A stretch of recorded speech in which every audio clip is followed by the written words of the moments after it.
pledge allegiance to the flag of the United States of America and to the republic for which it stands, one nation, under God, indivisible, with liberty and justice for all. Gary, would you like to offer a prayer? Dear God, we thank you for this opportunity to come together tonight to do the business of the county. We're just grateful for the blessings you have given us, and we ask that you'll give us patience, insight, and wisdom to do what's right for this county tonight. All these things we pray in Christ's name. Amen. Amen.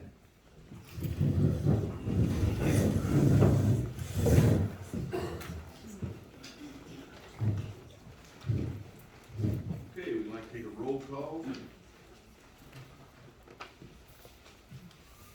Chris. Yes. Dennis. Yes. Al. Yes. Gary. Yes. Robert. Here. Marge. Yes. Ray. Yes. Jimmy. Yes. Carrie. Carrie absent. She is on her way.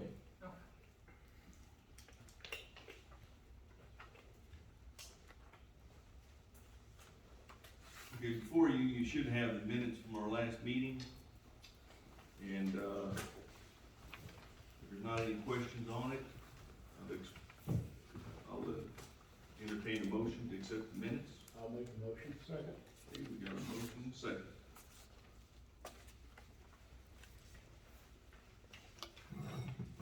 Chris. Yes. Dennis. Yes. Al. Yes. Gary. Yes. Robert. Yes. Marge. Yes. Ray. Yes. Jimmy. Yes.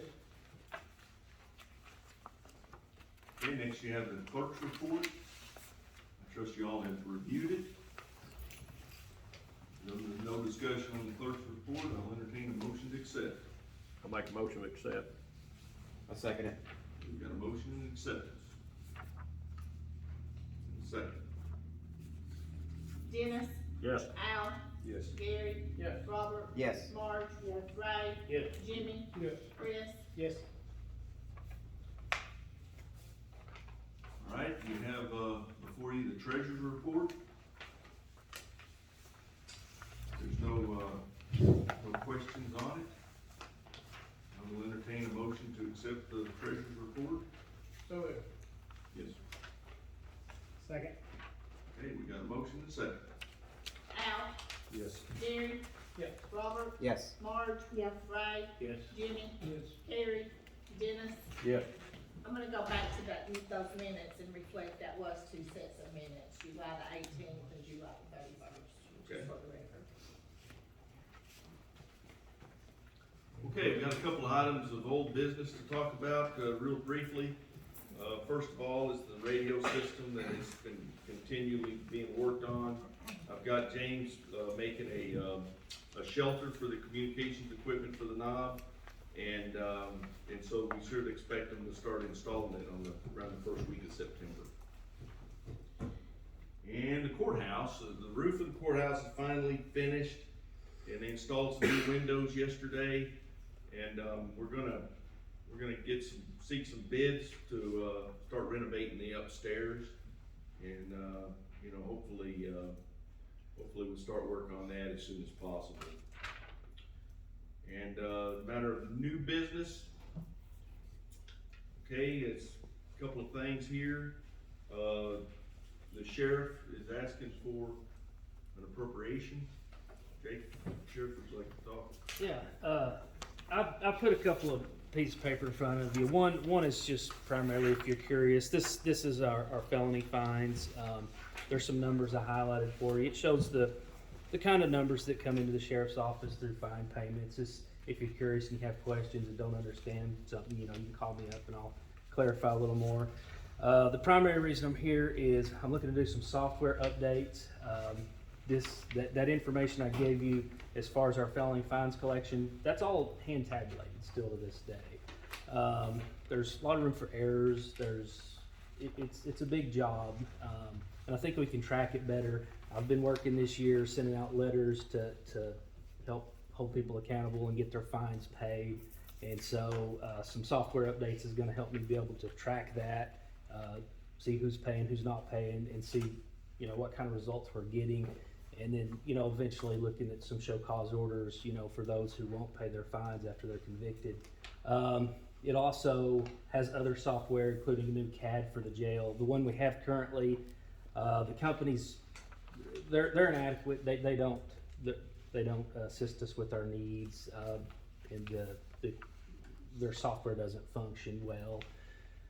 Need to update that. There's several modules included in this. I've spent a lot of months negotiating with RPS. It's a company that I trust that has done us well so far. They work with us. The total, this is a one-time purchase, and then annually from here on out, we'll have a service fee. And so it's a purchase for the modules is $20,000. The annual service fee would be $7,500. That would be added. Currently, we pay RPS $1,250 for our annual fees, but that provides support for all these modules. Another big one that's very expensive is citations. I hope none of you've got a ticket from state police lately or the city of Salem, but e-tickets are now how tickets are distributed. This will give us the software so that when we get grants to move to this e-citation, the state is they're nudging us that direction anyways. And so this will have us the software so that all we'll need is the equipment for our cars at that point. So this, it's gonna be able to do a lot of things and help kind of move us into the future. Any questions? The total appropriation I'm asking for is $27,500. And how much is it every year after that? Every year it will be $1,250 plus the $7,500, so a little over $8,000 every year for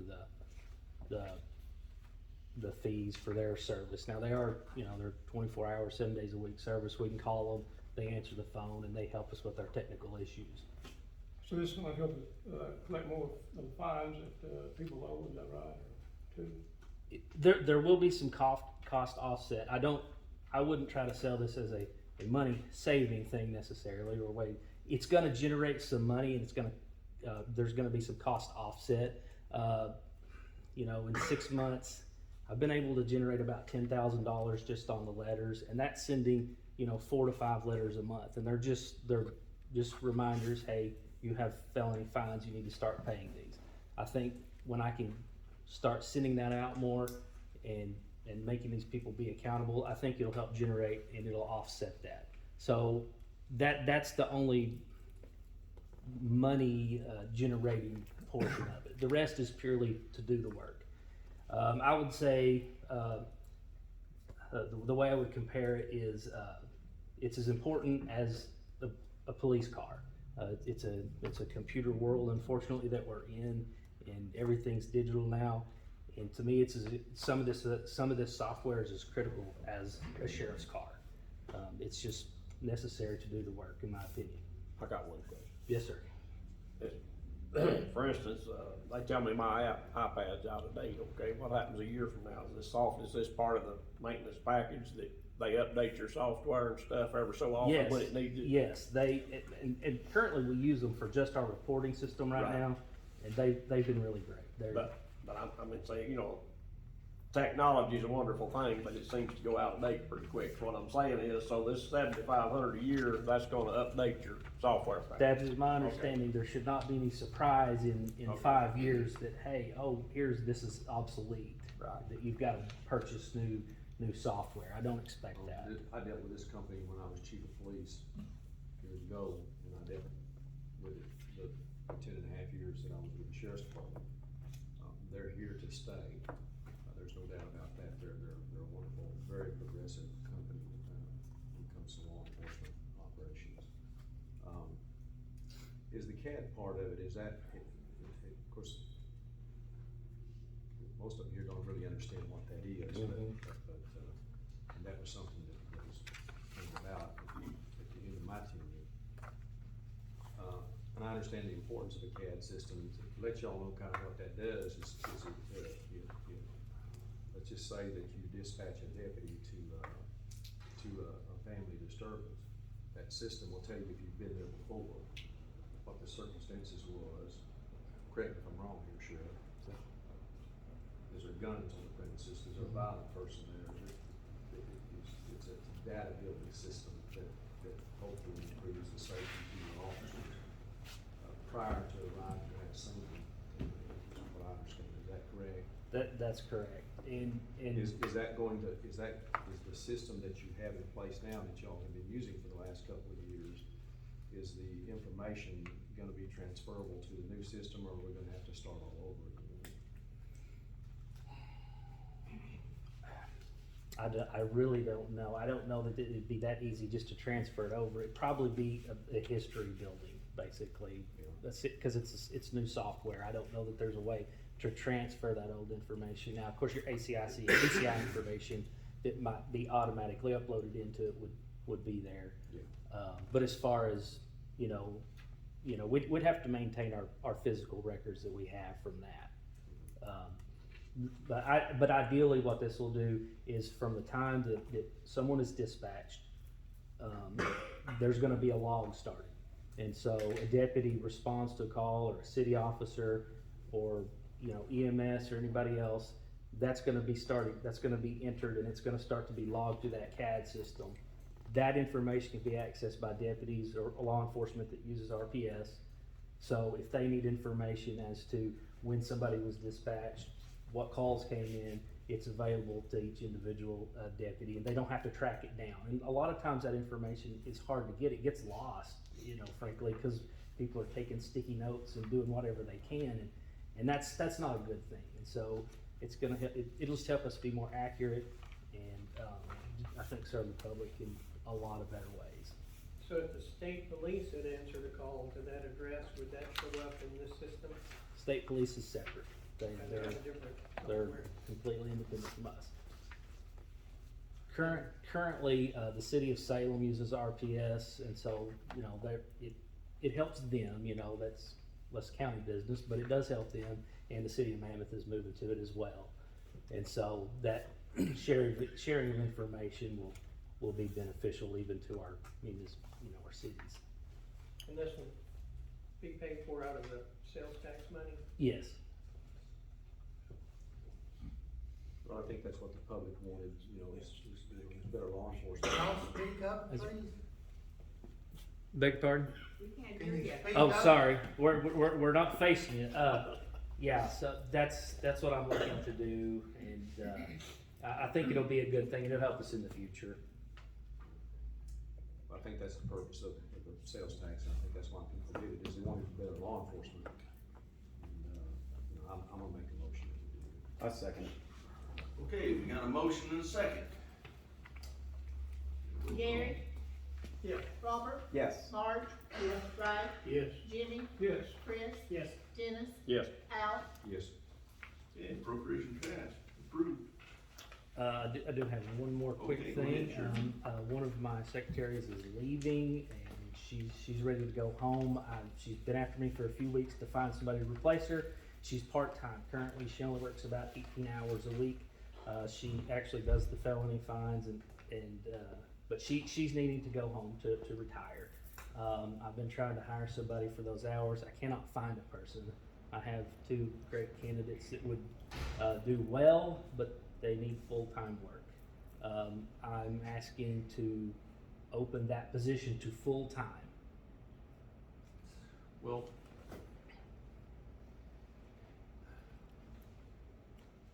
I think I could support that if that person would use the time to, try and stay after these people that, we've got people out there, guys, that we're on the honor system, is what we're doing, these are, we're talking about felony fines here, circuit court felony fines. They're not paying, they're just simply not paying. There's just a handful that are paying their bills, but I think if we were harassing them and doing show causes and stuff like that, we could keep a person busy, and I think that they could more than pay their way if we did that in collections. I think there's been one instance where it was sent out, show cause letters, and a threat of it, and it did some good.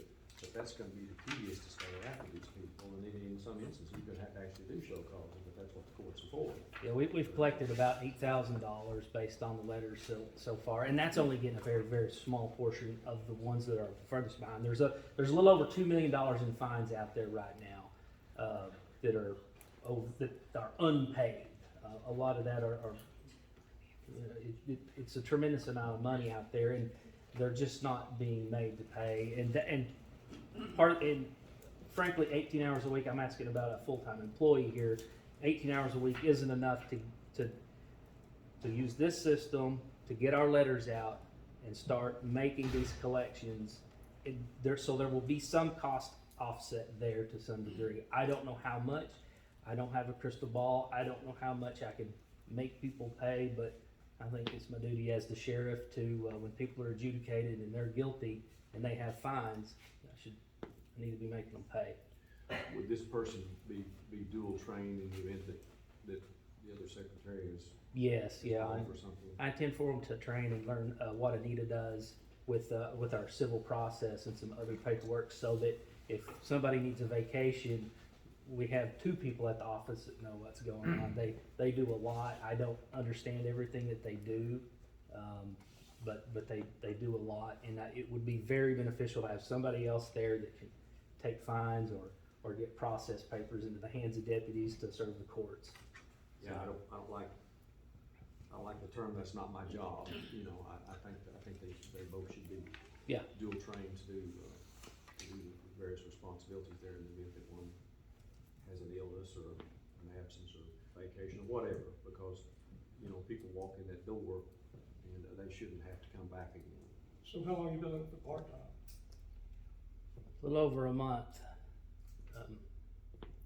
About a month ago, she came to me. She said, "I'm supposed to be retired. I'm worn out. I'm ready to go home. Retirement was a good thing, and I'm ready to go back." And so she said, "You need to start finding somebody."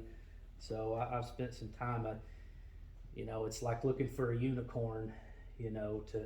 Well, here's part of the issue, y'all, too. Part of the issue here is that this person is gonna be handling tens of thousands of dollars. Yeah. Cash. You need someone that understands that, and someone that can learn how to do this in a way that's acceptable to the state auditors, because they're gonna run a microscope of your tail for sure, and they should. But, it is really difficult, y'all. I've been there and done that. It is so difficult to find these people out here that will stay, it takes a lot of time for this particular job.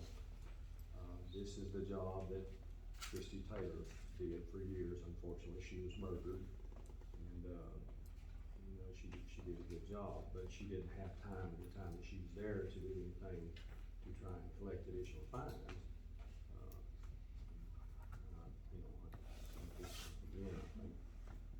I think, well, we're here, we have the funding now, primarily to do, I think, what the public has told us they want us to do, and that's to do law enforcement and fine collections, and that is part of it. It would come out of the. So, that general, or, no, I'm sorry, the law enforcement tax is the same. All our payroll, except for the sheriff, comes out of the law enforcement tax. And I did talk to Barry today. He said, our treasurer, he said, yes, you have the money. And you can fit it into next year's budget. Oh, yeah, for sure. I'll make a motion. A second. Okay, we have a motion and a second. Okay, is this for 40 hours or 32 hours? 32. 32 hours. And we'll have a dollar amount next month. He didn't bring this to us until like today, so we'll have an appropriation amount next month, but he just need to be okay for the position. Robert? Yes. Marge? Yeah. Ray? Yes. Jimmy? Yes. Terry? Yes. Chris? Yes. Dennis? Yes. Al? Yes. Gary? Yeah. Okay, approved, everybody's in support of, Sheriff, Smith and, with this new position, or this, actually upgraded position of 32 hours. Okay, last thing is, hazardous mitigation plan. I have, about, 4 years ago or so, we had, the grant and everything, ready for the hazardous mitigation plan, but it was, of course, turned down by the court. And so, in talking to some other judges and things at the conferences, kind of, made me kind of curious about it, knowing more about it, and I've spoken to many of you, in the audience with your concerns and such, and so, what I did was, I reached out to Lacey with the Arkansas Department of Emergency Management, coordinator for hazardous mitigation plans. I asked her to come here, and she's been gracious enough to come and tell us, those details and answer questions, but also, Carrie and Mitzi from, Spring River Development District have come up here, White River, I'm sorry, that's the Spring River, Yeah. White River. And, to come up and speak to us with that regard. And so what I like is Lacey, if you'd like to come up.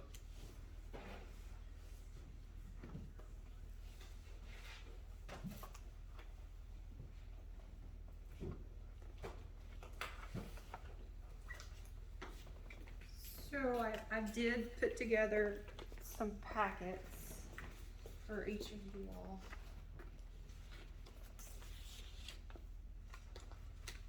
I gave them that. Okay.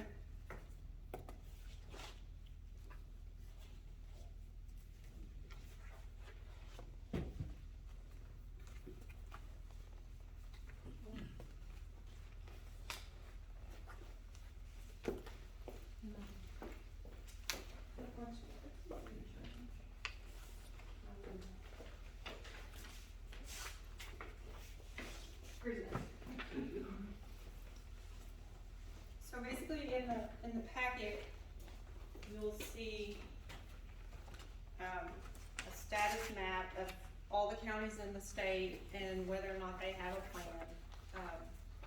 The green is the approved mitigation plans in the state, and the blue that you'll see a lot of are counties that are working on mitigation plans. Right now, Fulton County and Poinsett County are the only counties in the state that are not either actively working on a plan or interested in a plan or have a plan that's current. So to give you a little backstory, Fulton County had a plan in 2009. The county never adopted the plan. The cities that adopted were Manus Springs, Salem, Valhalla, and Valhalla School District. Right now, Salem has a plan in progress. The county can have a plan, and then each of the cities and school district can participate in the plan. I'm sorry, where do I need to be right now? Well, I'll tell you what, how about in front of the audience here, in front of the court? Or you could drag that podium over. Just right here. Okay. All right. Be on camera. Oh, that's why I didn't want to. So the way it works is your county can have a mitigation plan, and then your cities basically roll up under the county plan as participants. And that's the way that most of the counties do it in the state, and it just helps the cities out so that they don't have to have their own mitigation plan. But if your county doesn't want a plan, the cities can do it by themselves, which is what Salem's doing right now.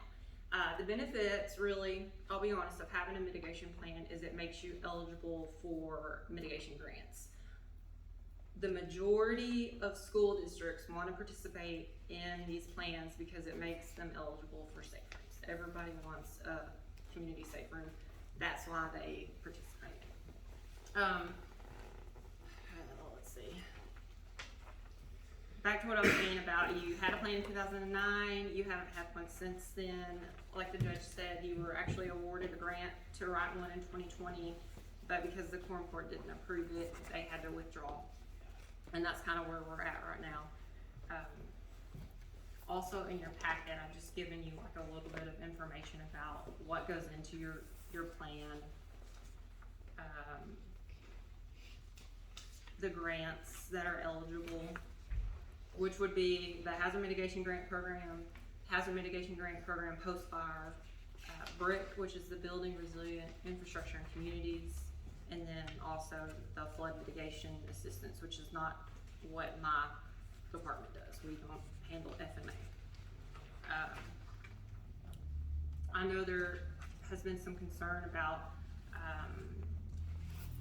the government's gonna come and take your land, which is not the case. I printed off like a voluntary participation form, so if anyone was ever interested in an acquisition because your home is in a floodplain and you wanna, basically you wanna sell your house. We have grants for that, but you would have to sign this participation form because we would never, come in and take it from you, basically. So I just wanted to provide an example of that. I know there's questions, so I'll just open it up for questions at this point. So you're saying that this piece of paper, if I want to sell my property and I'm in a floodplain, who am I selling it to if I sign it? The county. I'm gonna sell it to the county. So basically what would happen is the county would apply for a grant. Or we'll just say the city of Salem, since they're working on a plan now, once their plan is approved, it makes them eligible for these grants. We'll say you live in the city of Salem, your home floods all the time. You wanna be bought out, you don't wanna deal with it anymore. The city of Salem can apply for a grant through us, through FEMA, to buy out your property. So you sell your home to the city. City tears it down, it remains green space from now on out, and you get paid, for your home, and we reimburse it 75%. So, And then the city comes up with the other 25%? in some cases, it makes it trickier, but if the city's like, we support you, we don't have the funds to put up the 25%, you're gonna have to pay the 25% out of pocket. So what some counties, cities would do is they'd say, we would give you 75% of your home value, you have to eat the other 25%. Because we, the city, don't have the money to actually pay the 25%. Who writes the mitigation policy? Carrie writes the plans. How much does that cost? Do you want me to come up there with you? I would love for you to come up here. Well, before we get to her, I have a question, I think she, in this Pamphlet. pamphlet that you gave me, it talks about state hazard mitigation grant program, and, in the wind part, it talks about, money is available annually, but the plan part says no mitigation plan is required. I was gonna tell you that at the end, that's our little, state grant. We do get a state mitigation grant every year. It's for $6 million. And every year, we are able to do small projects.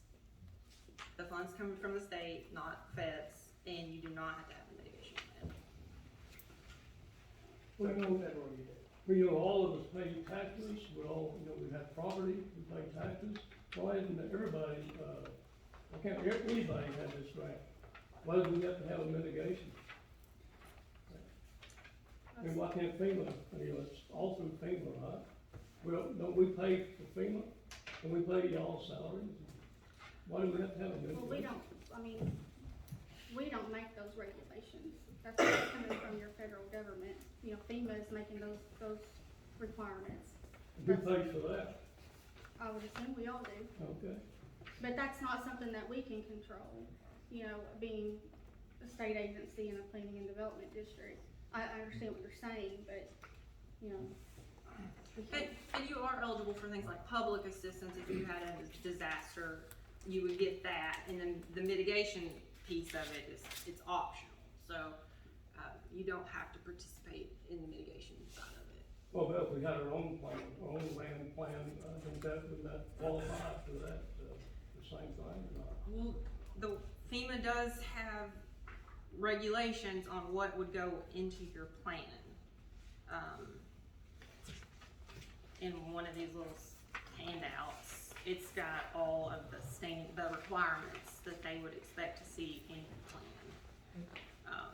And that's honestly why a lot of jurisdictions do contract it out, because it is a lot of work.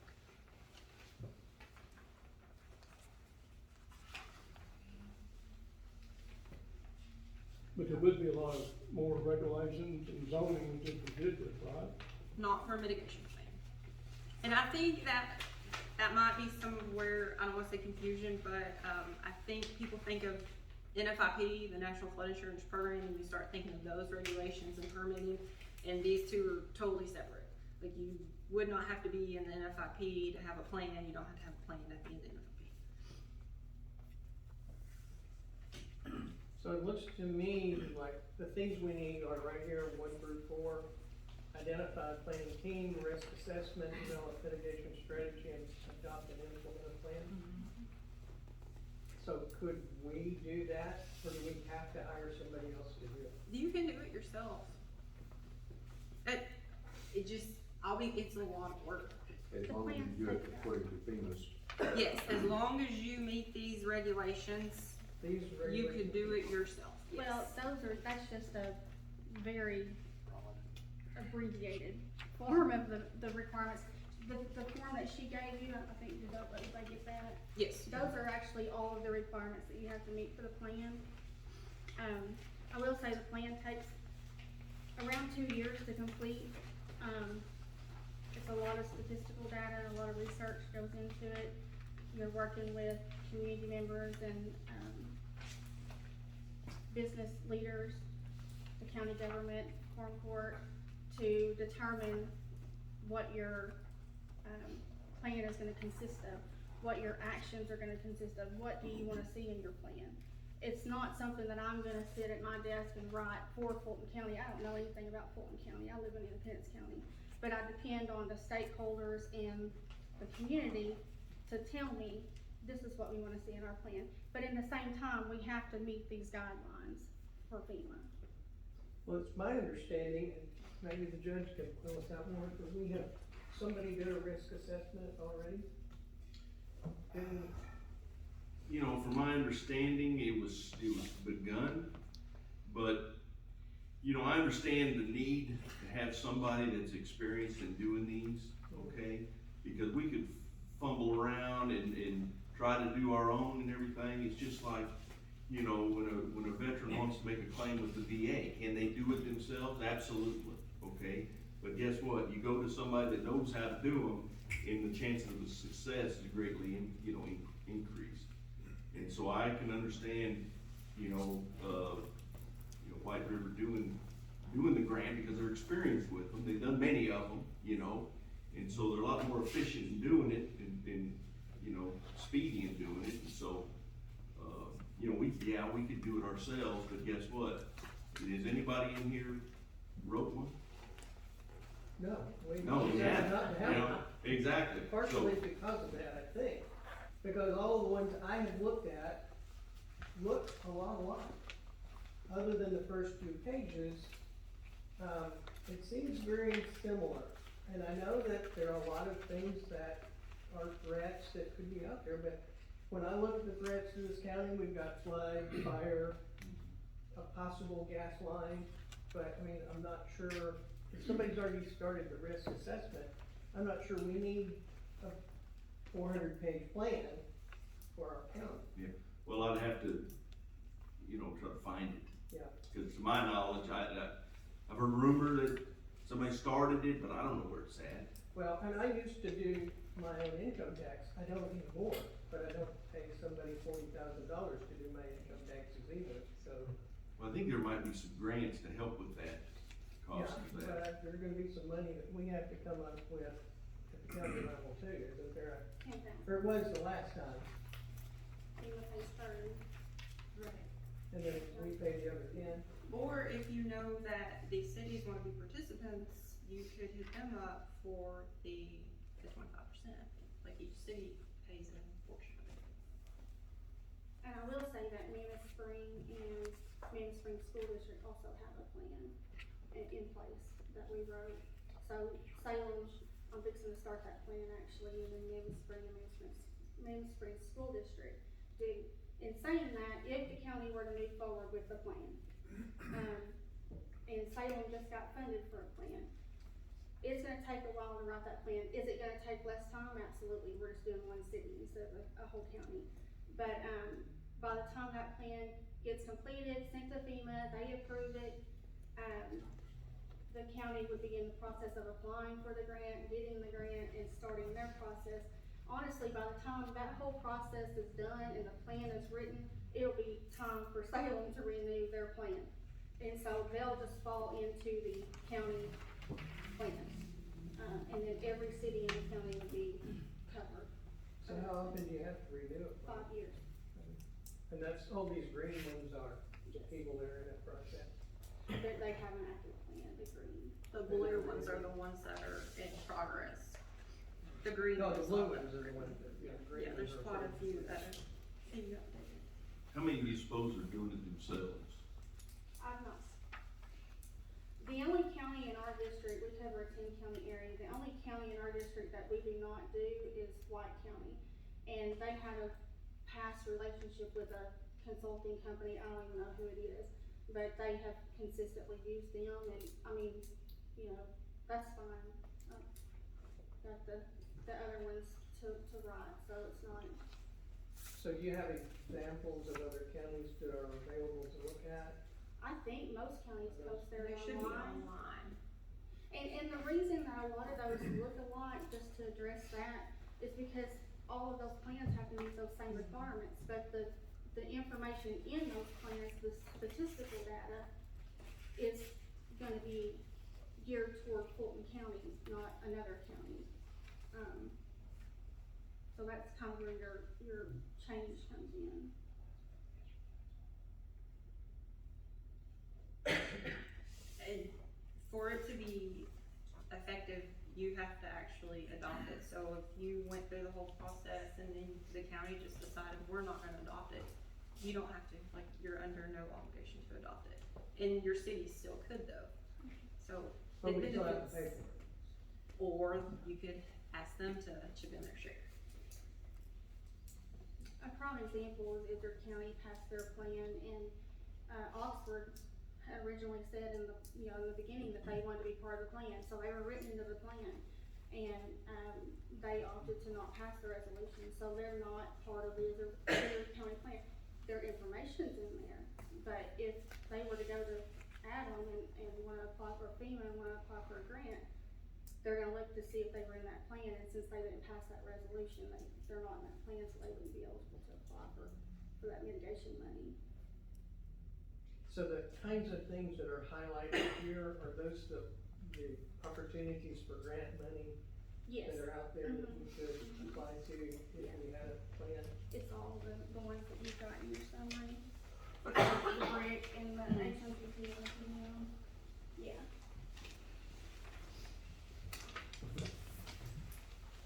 Well, I know one of the problems, the last time it came up, is I'd asked in Little Rock how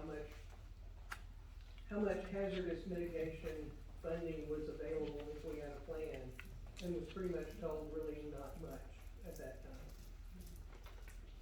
So, that was one of my questions, is what kind of grant money is available if we had a plan? Well, the HMGP, the Hazard Mitigation Grant Program, that one is available after a disaster. So if you had a federal declaration in Fulton County, you would be eligible for mitigation money. Would be anybody from FEMA, I mean, For mitigation money, like you would, if you don't have a mitigation plan, you would still be eligible for the public assistance, but you wouldn't be eligible for the mitigation. So the public assistance would repair your damages, mitigation would come in and build you safer. To try to prevent it from happening? Yes. Or for instance, our three hazards are tornadoes, the New Madrid fault line, maybe earthquake, but also for us, roads, right? Floods, okay? So how we can get some grants with regards to our bridges, low water bridges, and roads, and strengthen those so that when the floods do come, it won't cause as much damage, you see? So that's my interest in. Well, I'm concerned, you know, for me, this is just me, y'all, but I don't want the federal government doing anything for me, because everything they've touched lately has been an absolute disaster. Here, here. As far as I'm concerned.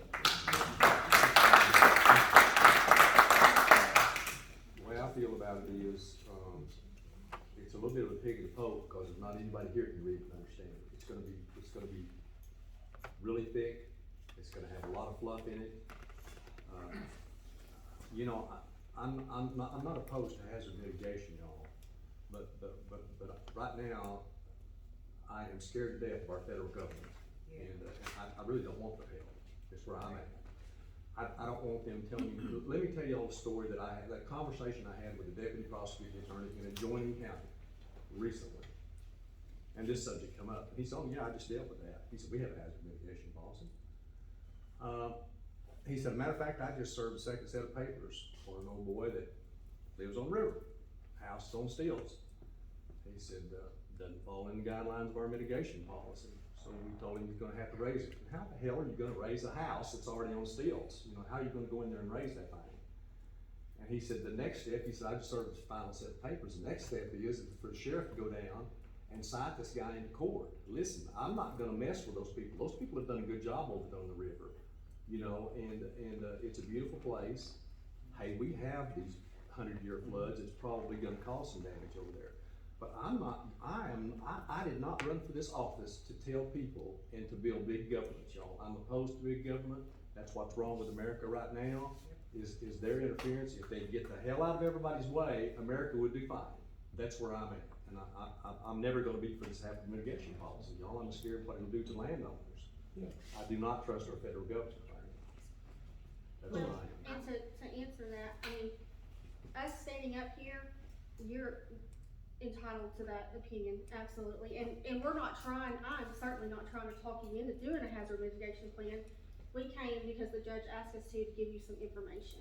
I understand So, that. you know, I'm not lashing out at y'all. Yeah. I'm just telling you that, I love my community. I've served this community for over 42 years. I'm not gonna wade off in this mire. I'm not gonna do it. I mean, y'all do whatever you want to. I'm not gonna vote for that. What you're saying though is all NFIP information. That's National Flood Insurance Program. That's not mitigation. Like So who funds mitigations? FEMA. Who But funds FEMA? they're separate. These are two Who separate funds them? programs. Okay, but who funds each one? All of them, people, right? Taxpayers? I'm just saying that I think what you just described is National Flood Insurance Program. Because whenever you're in the NFIP, you do have to do that permitting and you are expected to raise your home so many feet if you have a flood and things like that. Your mitigation plan, not the same. And if you're not comfortable, I understand, but it's two separate things. And everything in your mitigation plan is just a consideration. Like, an action that we might consider would be to build a safe room. You're under no obligation to ever build a safe room. So if we wanted to put in culverts to prevent flood damage, is that the flood or is that mitigation? That would be mitigation. That's, remember when we talked about the state program? Mm-hmm. A lot of communities use that program to upsize your culverts, to replace your low water crossings with actual bridges. Izzard County has agreement right now to do that under the state program. And that's state. That is not the feds. And that one doesn't require mitigation.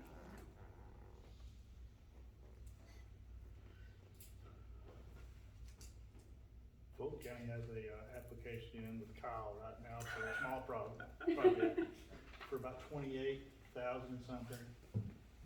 I can't remember off the top of my head. It's small. Yeah, Yes, it's small. just because there's so much animosity towards anything federal government. So I just kind of did a small one because I didn't want to upset any feathers. What the girls didn't necessarily cover that I think that y'all need to know. We did the state grant for the hazard mitigation plan, and that is a 50-50 cost share, right, Kyle? The state grant now is 75-25. The state is 75-25 on it, so it's But it's capped out at 300,000. Right, most time whenever the state does their hazard mitigation grant, it's usually a 50-50 grant, which means if it's $100,000, the county's gonna have to come up with 50 of it. And if it was a federal grant for $1 million, yes, it would be 250,000, but then you're getting 750 back from the state. The wonderful thing about how these grants work is in-kind service. And typically, I don't know if any of y'all filled many of these out, the county's got a road crew and we're gonna go out and build a bridge. Josh has got some great guys out there that do great work. Whether they're building this bridge that's gonna be on this grant or not, those guys are still gonna be there working with the best they can. This affords them the opportunity to kind of cover their labor to where if they get this grant money in, it covers a lot of that. That relieves a lot of burden upon the taxpayers of the county. In grant or in-house, when you start talking about in-house, you're talking about pulling the road graders off of the roads, working on special jobs. And that's exactly what in-house is. Okay? You're pulling the county workers off of the roads to work on your projects. Now, let me cover this a little bit. No, that's what it is. It is, it's great, it's a great deal. Is that not what it is? Yes. Okay, well, they ain't nothing to talk about then. Alright, let me explain this into some small, simple terms, you might understand a little better. If we're talking about the county roads, it's a county road project. If the bridge washed out in Mocha, Yeah, but that may be over in your end of the county, but over in my end of the county, I've not got any road graders. you're not pulling everybody off, you only pull one. Yeah. I had it one time this year. Yeah. One time. Yeah. One time is all they've Could be graded one this machine. year. Yeah, and where's the road graders been? They've been over on some I've special heard any project. work order. We've not done any. Oh, you have last year and I early have. this year. I have not done any special What projects about on grant work. Bobby Road? That was a special project. What about out here when the sports complex was built? They had county equipment right out there. It pulled it right off the roads. We didn't have any road work because of your special projects. That's where I stand, and that's. Bob, I can certainly appreciate that, okay? And, you know, you gotta have simultaneous work being done throughout the county. You know, we don't wanna take resources from your part of the county, Yeah, okay, and that's- abandon y'all for the benefit of, you know, the western side of the county, That's okay? what's happened. And, well, you know, my road foreman there, Joshua Smithy, has done a real good job, you know, putting the right people in the right places, okay? Well, And, you know, put them on so, our side of the county, those roads are pitiful. So don't tell me that you put them on the right side of the county, cause they have not been over there grading those roads. And I'm Okay, talking very about well. Union Hill, Walnut Grove, and all of those. Individuals have come and repaired those roads. Exactly. But a mitigation plan might open up some money to be able to help with some of those repairs in a way. It might open up grant money in a way that they can do some of those projects. So my understanding, like Al said, you don't want the federal government involved, but if we have a natural disaster tomorrow, y'all would apply for FEMA money, correct? So if the FEMA money comes from one pot and mitigation comes from two pots, if we can get both pots, we're still taking FEMA federal money to repair our roads, why aren't we having other federal monies that we open up opportunities? All the CARES money that just came through. It's Why still don't we federal utilize money. the tax money that we're getting, instead of asking for free money from the federal government that's gonna tell us what to do and when we can do it? We do not need FEMA, we don't need the mitigation. That, if the cities want it, let them have it. The county does not need it. We're one of the poorest counties in Arkansas. Yeah. Pardon? We're one of the poorest counties in Arkansas. And whose fault is it? We have no industry and we don't want none. If we don't have good, roads and bridges, we're not looking at either. I don't know how you're gonna have good roads when you don't work on them. Takes money. In more than one area. okay, so, if anybody's got some particular issues on the road, I will stay, after this meeting and we'll, listen to your concerns, okay? I know Carrie's looking at me, I got you. All right, now, has anybody else got any questions with regards to any concern? Go ahead, Mary. No. two satchels of information, because I don't talk about something I cannot document, and a lot of people that are here know that. The grant money, where does that grant money come from? The federal government, and where does the federal government get their money? They get it by taxing us. Right. So it's us paying for us to get something, and it's extra money that we are paying in order to get that accomplished. The, 09 plan that was adopted, that was not adopted, but was worked on, unfortunately, Charles Willett did that. I have a copy of it. It was done illegally because the Quorum court had already said no, but he put that in. The Viola, school put in a hallway that is a storm shelter. However, if a storm happens at nighttime, on the weekend, who's gonna open the door to let people into the storm shelter? The storm shelter, the doors are locked.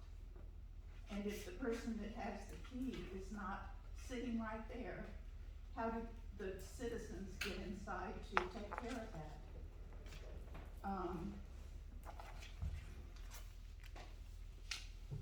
And having to renew every 5 years means that you have to come up with another disaster, folks. And pretty soon, your land is worth nothing because you have so many disasters. Let me just show you some of the information that I have. Started at the wrong end. First of all, hazard mitigation, and this is from FEMA, and I have copies of it. Planning for a sustainable future. This is sustainable development. If you don't know what sustainable development is, see me, I've got some written information on it. It is not our friend. But this was a booklet. Unfortunately, I put it somewhere, and I have so much information on so many different subjects, I couldn't find it. But at least I had that.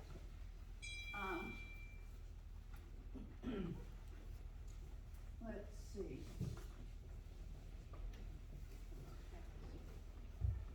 Mary, I tell you what, I think we all get your point. And, if there's anybody that wants, some further information, see Mary after this meeting. Well, I can guarantee you, these ladies have probably never seen any of these manuals that are from FEMA, and it's all about, 2 of the manuals are on property acquisition. Right. My property isn't for the government to own and for them to tell us what we can and cannot do on our property. I'm not going to do anything on my place that is going to hurt a neighbor at all. So I don't need something like this. But to have 2 manuals on property acquisition is a bit over the load. This right here was the voluntary participation for acquisition of property. That's what I was talking about, was all voluntary if you wanted to do an acquisition. So you're under no, we're not gonna make you. So it's all voluntary. If you wanted to do an acquisition, that's fine. But, back to Viola schools, just real quick. Whenever you do a safe room at a school, you are required to have an operations plan. That operations plan has to list when it will be open, who will open it. That is a requirement, that it has to be in the operations plan, so that we will know, so your community know when it's gonna be open, who opens it, so you will have a plan to use safe. So, In the Newark School District, they did a safe room, and they went even a step further, and they have a system where the superintendent and his second, his third, his fourth have a thing on their phone where all they have to do is click a button and that door is open. They don't have to be there. So, that's another thing, another way that you can get those doors open to the community, and they have. but how are the people to know when there's a hazard coming? If like about a year and a half ago, we had some straight line winds and heavy hail. And there was no indication out in the countryside that this was going to happen. We watched it go down the highway. I live in Jeep, and a lot of damage was done, but there was no indication from any source that there was anything coming. Well, I mean, there's programs out there to do a community-wide, alert system. You know, there's different, things that the county could look into doing, regardless of whether you do a mitigation plan or not, to have some kind of mass alert, by text or, you know, whatever. That's not my specialty, but can you elaborate on that any? Can I elaborate on it? I was talking to him. I can. Can you, okay. Not everybody has cell phone service. Right, and that's what I was saying, you know, that's not my expertise, I don't know. But I do know that those are out there. I just don't know all the components of it. They don't apply that much in Fulton County. Sometimes I get a notice of a message on my cell phone 6 hours after it's been put on there. Not very good. And I just want to encourage the Quorum Court not to vote for this thing, or certainly vote no for it, no against it, because we cannot have our property rights. I've been a property rights advocate here for 28 years, and we have saved our county from a lot of problems, such as the scenic byway, that would have taken the control of everything that can be seen from the highway. What color you want to paint your house, you have to get permission for. But we got that shut down. Just the citizens got it shut down before it got to Mammoth Spring. We shut it down in Missouri. Okay. But there have been a number of similar situations that we have gotten taken care of, so. Okay, all right, thank you, Mary. Does anybody else have anything? Go ahead, Amy. Okay, with the mitigation plan, you're talking state and you're talking federal. Is there a line you can draw so it's only for state funding and grants and block out the federal? Well, you don't need a mitigation The plan for mitigation state. plan, Yeah. yeah, for state, you don't have to have a mitigation plan. Cause it's the federal money that seems to be the burden on everybody's house, so I just want, you'd have to trust our county board to not mess with it. You know, in fact, federal money built this courtroom annex, okay? Federal money re-roofed the courthouse and put new windows in the courthouse, fixed to renovate the upstairs. It's federal money, okay? Federal money went into the VFW, the Salem VFW, to the tune of $85,000. Yep. Went to the Mammoth Spring. And a lot of that's on federal It's all property. federal money, okay? So, you know, I got the concern, trust me on that, okay? I got that, the concern with regard to federal overreach, okay, and how things are going in our country today. It's not good, okay, and so we have an infringing government that's, you know, getting stronger and stronger, bigger and bigger by the day, okay?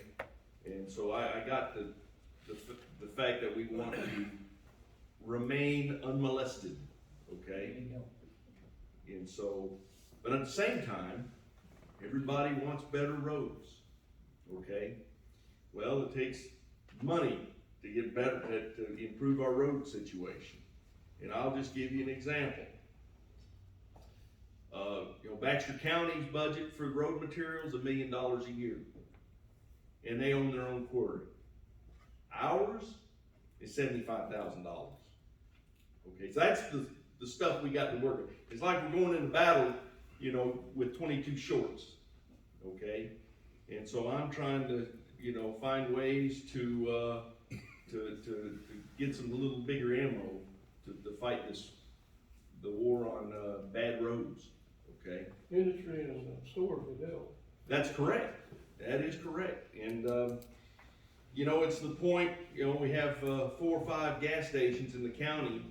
2 of them sold to the same entity who seemingly sold their gas, let all the help go, fired the help, and closed the gas stations. Okay, in fact, I'll tell you a little secret. I keep on the sales tax revenues every month, okay? In July, this last July versus July the year before, our sales tax revenues $30,000 less this year than last year, okay? We needed another restaurant in Salem, okay? You know, Viola, we need more gas stations, we need more services. And we'd like the way we increase revenue is by buying local, but you gotta have stuff to buy, to buy local, okay? And we don't have that much to buy local, and that's a problem. But we do have internet sales, and thank goodness for the internet sales. If we wouldn't tax the internet sales, we'd be in a world of hurt, okay? And so that's our situation. We have the highest sales tax of any county surrounding us, okay? And the fact is, and you know, this is a real touchy subject also, is given the fact that the counties to the west and east of us are wet. Counties to the north of us are wet. We can buy marijuana in this county, but we can't buy, Alcohol. you know, a beer, all right? Now, I'm not a alcohol connoisseur of sort, but, you know, our lottery ticket sales is 4th lowest in the state, because people buy lottery tickets where they buy gas and where they buy beer, okay? So we need to think about all the ways that we can improve our county, you know, to advance our county, okay? Some people talk about, you know, progress, okay, but they want to impede progress, you know, and so we have to move forward to get better, okay? To get better, you got to be better, and so that's one of the reasons that I asked these ladies to come up here and speak up, speak to it, and if the Quorum Court refuses it, I guarantee you, I'll not talk another word about it during this term, okay? Ken, if you want gas stations, you gotta get the state government and the federal government off people's backs. They're the ones that's closed gas stations. Well, I don't think these 2 gas stations that have sold, I don't think the federal government had anything to do with it. Well, federal EPA laws did. Well, not those 2. Well, we can talk offline more about those. Go up to the state line, see what's going on up there. Okay. And then look at Mammoth. Mammoth Springs used to have more gas stations than Fair. We ain't got a gas station one now. Well, But it's because of the regulations. right. But I'll also tell you this, that, you know, there's 3. ADEQ is right in the middle of all of it too. So. Okay. All right. So let's do this. Let's take a vote whether or not to pursue a hazardous mitigation plan or not. And does y'all have anything? No, I mean, as long as everybody's questions are answered. I do have a question. Cameron Boyd, I'm fortunate enough to own land in multiple different districts in this county. My question is other than the initial cost incurred to possibly you for writing this 5-year plan, and just say a grant application is submitted and the county has to theoretically come up with that other 25% or whatever. What's the downside other than that? You know, what are we out other than the initial cost to have it in place for a possibility? In the planning and development district, writes the application for free. We don't charge to do that. So that would go in and there would be no cost to the county. I have no idea if it would be funded. It goes to Arkansas Department of Emergency Management, and they send it to FEMA. It's a nationally, one of the programs is a nationally competitive program. So, you know, none of us have any idea if it would be funded. So that's why we don't charge for that service. because we don't want the county to have to pay for something and not get funded for it. If it were to get funded, that's where, you know, the money would come in. But that's the only cost. Just, There's just not- writing a 5-year plan for the Yeah. county, that's where the only cost is Yes. initially, okay. And the other program though is not nationally competitive, it is, the money is here after disaster, so if a tornado came through Fulton County, you had a mitigation plan, your county is getting priority for these mitigation funds. And they, you know, I don't know how many times they've called and said, hey, we have disaster money in Witter County or Jackson County, and, you know, what can we do with this money? Well, you know, through the mitigation plan and your mitigation actions, I can say, hey, Fulton County wanted to do this. What about this? And then I contact the judge, he goes through y'all, and you talk about it, and if you wanna do it, great, we'll apply for it, if not, okay. I mean, that's just the way it goes, it's not a. And we've mentioned like big projects like safe rooms, we can do generators, like if this building needed a generator, we could fund that with the money from the mitigation. So, that's one of the smaller scale projects that we can do. Oh, sure. Yeah, I want to kind of answer your question. My name's Rebecca, and I work with Lacey for the state. I actually manage these federal grants. So to kind of answer your question directly, I would cautiously say, because I know that we kind of feel the way we do about it. The downside to writing a plan is nothing, because once you've written, the plan is your ticket to get on the plane, but nobody says that you have to get on the plane once you buy it if you decide you don't want to go on your vacation anymore. Your cities, however, they may also have a ticket, they may also adopt that plan, and they, as a city, want to apply for funding, and they want to put in the match on their part, cost the county nothing. So the county as a whole is opening up the opportunity for each individual city to maintain small government and make their own decisions of what they want to do once they've adopted the plan. We're saving money throughout the county as a whole because each individual city doesn't have to go spend the dollars to write their own plan to buy their ticket, so to speak. I think another thing, this Quorum Court and this county to me sounds very passionate and very invested in your own interests. And I think that's something that y'all have an advantage of, maybe over some other counties, because while the plan structure looks very similar in its template, to me, that just is a clean way to ensure that you're meeting the guidance, is to have a common template. But you as a county, as a quorum court, and as citizens who have an opportunity to put in public comment, you are the ones who get to say what goes in your plan.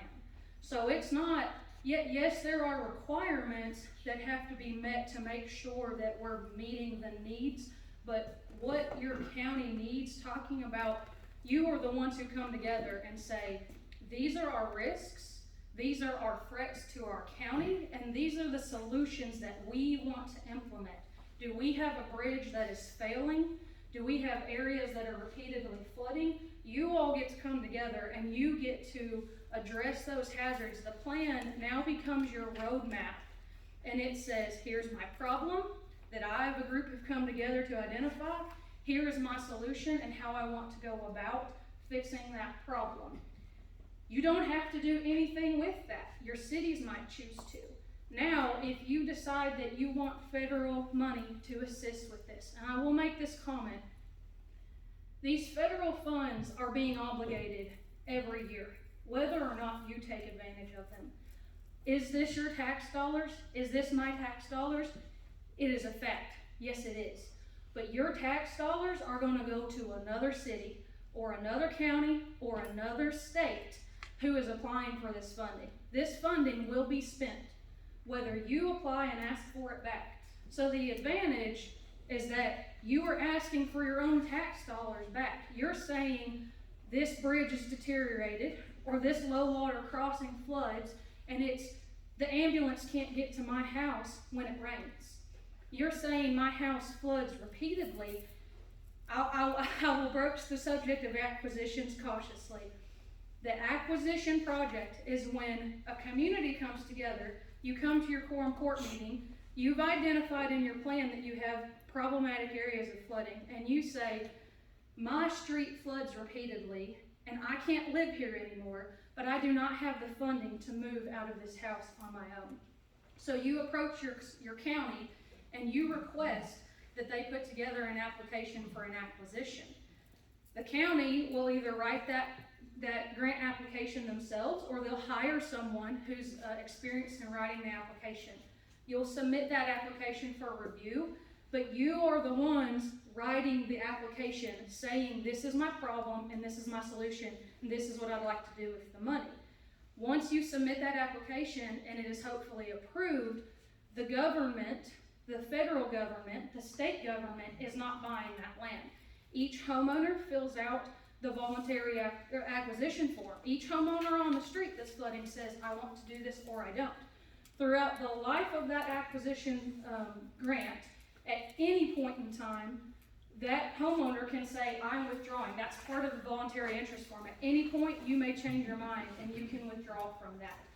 Once that project is completed and you've gone through with the application, it is your county who is buying that land. It is not the state government. It is not the federal government. It is your county who now owns that land. That's just how acquisitions work. If you have an area where you feel there is not enough protection for a tornado and you would like a safe room, that's where you come together and you say, you've identified tornadoes as a risk. You've identified that a safe room is a good way to mitigate that risk, because we're talking about mitigating the loss of life. And so we want a safe room in our area, a community safe room. Like Lacey said, part of the requirement, I know we get scared of the word requirement, especially when we're talking about a federal government requirement. Well, one of the requirements is an operations plan that says, the federal government that says, if we're gonna help pay for a safe room, we wanna make sure it's gonna get used. We wanna make sure it's effective and it saves lives. So we are going to require you to always have somebody available to open that safe room. Those are the types of requirements that we're talking about. It's ensuring that that safe room doesn't sit empty during a tornado. It's a requirement to make sure that somebody is there to open it. And if the county doesn't ever want to spend a penny on that safe room project, they don't have to. But if your school district has funding and one of your school districts would like that safe room, you've now opened it up to all the cities within your county, and you've done so at a significantly reduced cost because you've done one plan as a group. And as Lacey mentioned, you can solicit those counties to fund the 25%. There's a couple options with the federal grants for some different shares depending on the size. So there's a lot to be discussed, and I hope that y'all will at least consider. First of all, I think that voting on this right now is not voting inherently that the plan will not be written today. This is, looking at whether or not you're going to continue to consider this as something that the county wants to do. But I do think, I really hope that you would consider looking at this as there is no downside for the county, because you don't have to spend any money and you don't have to apply for any projects after. But you seem like a people who are invested enough to say, these are my concerns in my county, and I want to say how we're going to fix it, and then you can choose whether or not you want to go request those federal funds to help pay for these projects. And it is a significant amount of money. This last year, the BRIC program, I think it was $2.3 billion that was obligated towards the BRIC program alone, and that's the one that does not require a disaster to happen. So you're eligible for that funding every year. I believe the cap is $50 million per project. So if you could apply for a project that's up to $50 million, that's a significant amount of money that I would venture to guess your county could not come up with. Now, your county probably, isn't going to apply for a project of that cost, but where the state grant, it doesn't require a plan. We've discussed that. The state grant does not, but it is capped at $300,000. So if there is anything in your county that requires more than that $300,000, you could apply for a project under the state grant that's $1 million, but you'll only get $300,000. So you could apply for that same project under BRIC or the HMGP if there was to be a disaster here. You could apply for that entire million, and then you would cost share it, and yes, it was discussed that you could use your own county resources to help offset the physical dollars, and then you could also look if there's cities involved, if there's a school district involved, you could look at the stakeholders providing that match. Part of the application is a letter that says where are the funds going to come from. That doesn't have to be solely the county funds. There can be multiple letters where it is signed and agreed upon who's going to help fund these projects. Ultimately, today, we were asked to come here and try to help explain what the plan is, and at the end of the day, the plan looks at what the risks in the county are, and it looks at how to address them, and it is written by the people of this county, and it buys you a ticket to get on the plane. You don't have to go, but that's what it does for you, and it provides that to all of the cities within your county. The government puts in $75,000 or 75%. County puts in 25%. Do we still get to use that 75,000 if the county don't have the money? The short answer is no, because you would not be approved. If you said we need the 75,000, you have to agree. That is the parameter of the grant, is you have to agree to put in the 25. If there is multiple groups who can bring that funding together, as in the county and cities, you could do it that way. So, in other words, it's not any good because the county says we're broke. That's all we've heard is the county's broke.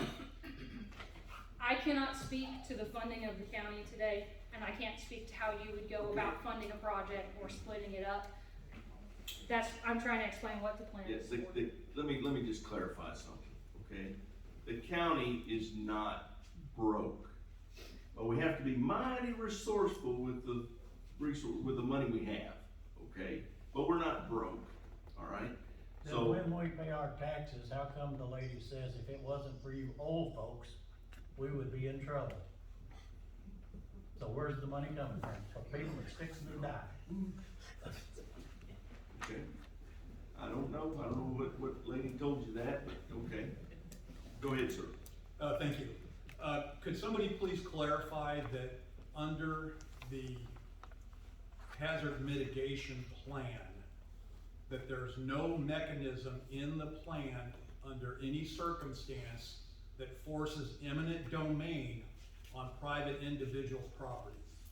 So if we have neighbors that apply or agree to the voluntary program of selling their house to the county, and we're the one holdout, and the creek runs through our back 40, and we hold out, is there a situation that could exist where somebody comes in and says, your land is generating the water that's taking out the water bridge, therefore, we're gonna use eminent domain on your property to cure that problem? Is there a scenario like that that could play out where we could potentially lose our say in the property that we own? And I think that's probably one of the big concerns that about 95% of the people have when they sign up to a program like this. If you go to somebody's house and they got a bunch of dogs, you're usually gonna leave with dog hair on your pants. And those are the types of scenarios, and those are the concerns. I don't wanna give up my rights as a property owner just because my neighbors did.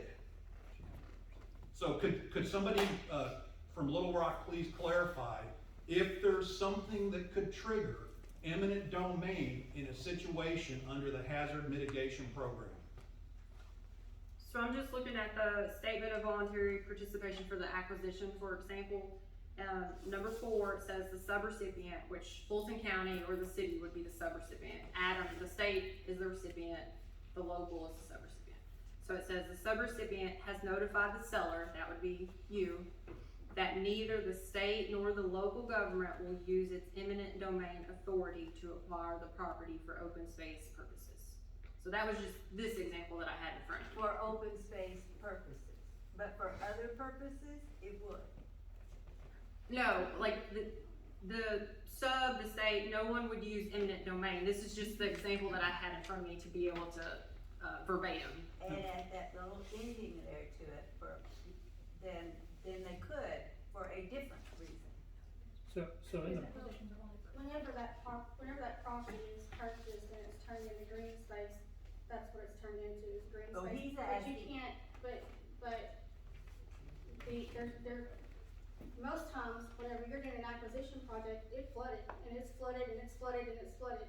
Nobody's gonna build, nobody wants to build on that property, number one, you can't, why would you put a permanent structure on something that repeatedly floods? That's not my question. So the My question is, he doesn't want to sell, but the people around him want to sell. And my property is potentially causing the problem. Is there a mechanism that says, you're the holdout, you're the single holdout, eminent domain's gonna apply to you, and we're gonna come in and we're gonna mitigate the hazard by doing what we wanna do, we the government wanna do to your property to cure the situation? So in the past, we've had people that they don't wanna sell, people on both sides of them sell, but that's also worked out at the local level. Like, long before we ever get in this, the county puts together an application and sends it to us. That application works out who wants in, who wants out. Like, all disasters are local and they stay local. Basically, if both of your neighbors sell it on both sides of you, then they sell out on both sides of you.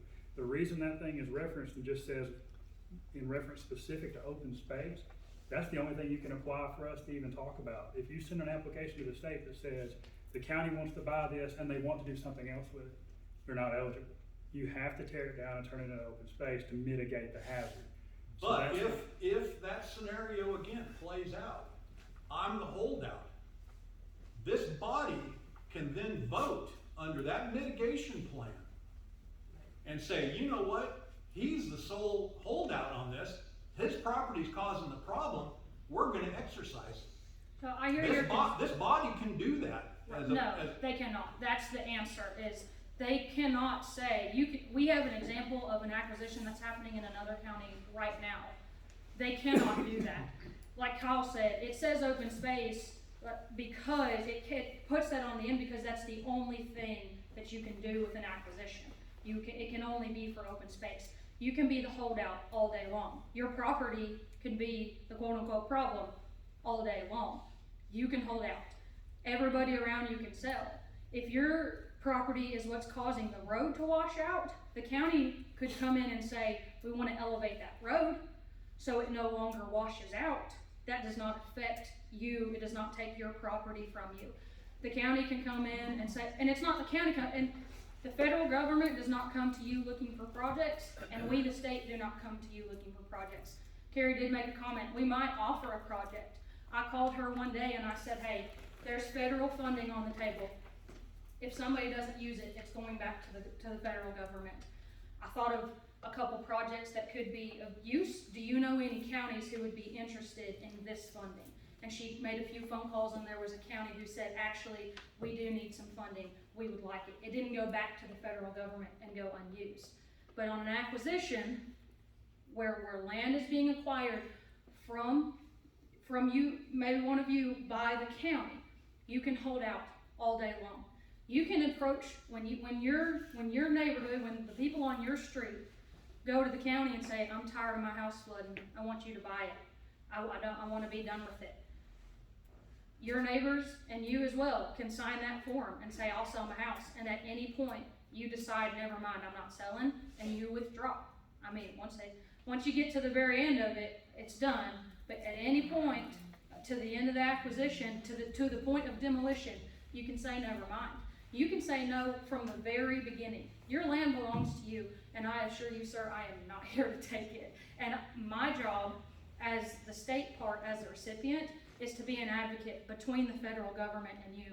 You would not believe how much of my time during the day I spend talking to counties and then going back to the people who review this at the government level and saying, I know you had a question or a concern about that, but I think, we need to look at this. The point here is to help the locals and to help mitigate disasters, and we don't need to make this harder than it should be, and I advocate for y'all with them, and then we hopefully will move on from it or we resolve it. And that's if you hire somebody such as Terry or some sort of contractor to manage the grant, and that's what they're there to do. But somebody who's managing the grant is not making any decisions. The application is being written with the input of these people right here and this body right here and saying, this is what we want to do. You can hold out all day long, and your property can be the problem, and you can still hold out. So if it's a concern of your land being taken or of eminent domain, that is not what any of this is about.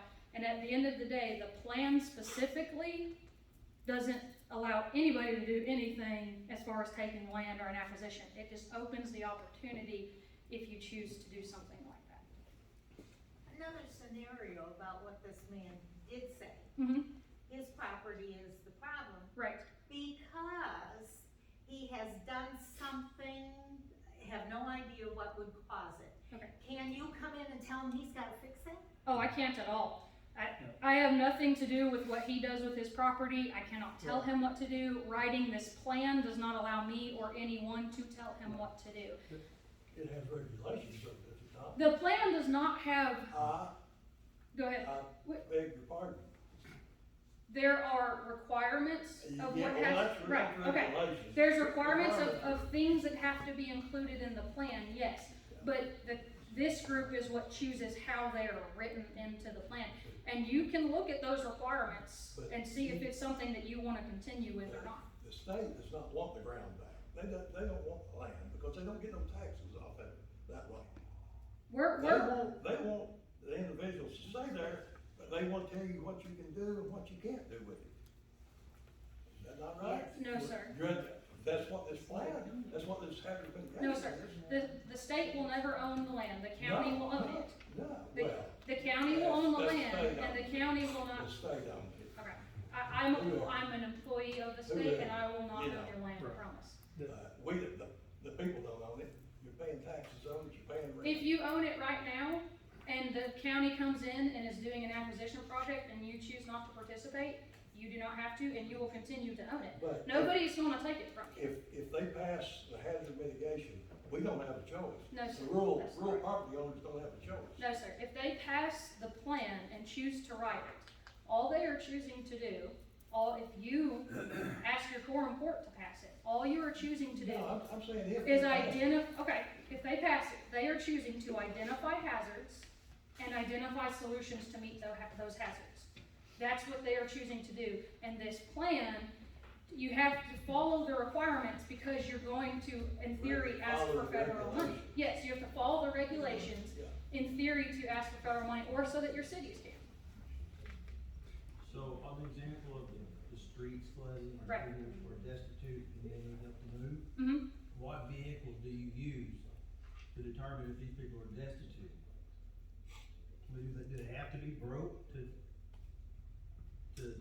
Like if they deserve to have their land bought out? Is that what you mean? Yeah, to get their house bought. No, I mean, the county would determine, usually the way it works is either the county looks at an area and says, we spend a lot of time and money repairing this and re-repairing it and re-repairing it, and that's the point. The point of mitigation is to reduce the loss of life and to reduce the loss of repeat funding, spending repeat funds. It's, I believe, an 11-to-1 now dollar difference. For every $11 you spend on the back end recovering from a disaster, it would have cost you $1 on the front end if you had mitigated it. So we're talking about if you say either the county identifies an area where they're spending a lot of funds repeatedly to fix it, or where the county citizens come and say, my house is flooding a lot, and you approach the county with it, but there's nothing that says, well, you're poor enough, but your neighbor's not. It's not about how much money you have as an individual. So someone could go into a low-lying area, because the example of the street flooding, we do have that. I think a lot of people here are concerned about our rivers, our creeks, and our big hay bottoms. Mm-hmm. So one could go down there and build structures and then sell them to the county. Because you just want out because it floods. I mean, if you have a house there and then the county chooses to do an acquisition, they could potentially buy it out. Are you talking about on the front end or the back end? Water gets in it, I'm like, oh, I don't like, sell it. I can build one next door, sell it. You have to have so many FIP claims to, And, apply for that. I mean, that would be silly to do, but that would be, and like his question, you know, let's say all the neighbors sell and they deem that his property is where all the water's coming from. So I could see a scenario where they would say, let's build a huge reservoir, turn this into a green space, free fishing lake, and then all the neighbors that sold down at the bottom, then we've got a huge park. Do you think that's a good thing or a bad thing? But if that's not what he wanted to do. For him, it's a bad thing. If he doesn't wanna sell his property, he doesn't have to, but he might have a great fishing lake right next to him where everybody else is out. I mean, like you said, if the county determines there's problems, they can come in. The county can't decide to do it without, when it comes to acquisitions, because that is one project type, and that is one hazard mitigation type. There are so many other things, like improving bridges and improving roads and building safe rooms. There are so many other things that can be done, but on the comment of acquisitions, the county still can't just come in and say, we're going to do this. And if they do apply for it, and it is still, every individual is required to sign one of the regulations, and I know that feels like such a dirty word, but they're in place for a reason. One of the regulations is that the individual has to sign the voluntary interest form, and part of that voluntary interest form says you can withdraw at any time. So it's still, at the end of the day, always going to be your decision if you want to sell. It sounds like a group of people who don't want to sell your land. Sounds like a group of people who won't do many But acquisitions. as a landowner, we don't want regulations. You know, we Right. kinda like it the way it is. Mhm. We don't want government control, and that's what that is. Regulation is government control. And the judge said, well, we need the federal money, we done the courthouse, that's government property. We're talking about our private property. Yes, sir. There's a huge difference in that. Yes, sir. Absolutely. If the county decides to do a plan, the plan has to meet regs to be a FEMA approved plan, but that's all that is. And then after that, nothing happens. It can sit on the shelf, and if you decide to do anything else, it will have to come from you guys. It would have to be a property owner says, I've had it. I can't live here anymore. I've flooded 5 times. And really, it's really just the county trying to help those folks out. And there's another side to that. We are having a lot of new people, and thank God we've got some new people moving in with other memories of lifestyle that they want to move here because it's so nice, and then change it to what it was where they came from. And they'll be the ones that go to the county court and say, we really need to work on this. There's no Walmart here. There's no pharmacy Right, here. but No, let me they can't build a Walmart there, so that's. No, that was a bad analogy. Okay. I want my swimming pool to be where his fence is, because the way the land lays, I won't be able to build my swimming pool unless he has to give up something. Well, we can't pay for a swimming pool. My point is, the people that move in, and we're glad they're moving in, if somebody's here, it's new, welcome. But, come here because you like it, don't come here with the opportunity to start changing it using government regulations, as Mr. Wood has pointed out. Yes, Those ma'am. are regulations. Yes, ma'am. The regulations for the plan are how the plan is written. That's what it's regulating, is how the plan is constructed. Well, we all But- have our own personal plans, and I just don't feel like we need this. Okay, and that is absolutely everybody in here's opinion to be entitled to. I hope that we've at least answered some of your questions about what the plan is for. I can assure you that the regulations on how the plan is written are not regulations on what happens after the plan is written. And I hope that we've at least conveyed that much, because that's what we're here to do. One real quick scenario. This man don't wanna sell his property. Yes, sir, doesn't have to. You turn it into open space, Yes, sir. wetlands. You're gonna make his life miserable with wetlands around his property. Well, the intention of an acquisition is that the land, his land and all the land around him is already flooding.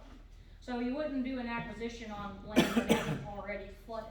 If he he don't wanna give it up, he doesn't wanna give it up. He doesn't have to give it Exactly. up. Right, so he can may build have, anything. he may still flood and everything around him may still flood, there just won't be houses around him flooding. But his will still flood and he's absolutely entitled to stay on a property that floods if that's what he likes. I assure you, we will not make Is that why the anybody. gentleman has to raise his house up on the pillars? No, that's a completely different program, absolutely separate from More anything. More More regulation? And it is regulations that are voluntary for you to participate in or not, but they have nothing to do with what we're here Yeah, about. that's not We do us. not touch, and I do not want to touch an FIP. I don't have any interest in that program or those regulations. So these green spaces, Mhm. it's like, if it is a flood area, like, they said back there, is it gonna be, if it's flooding, it's not gonna be green, it's gonna be swampy. And his house is gonna be, in the middle of a swamp.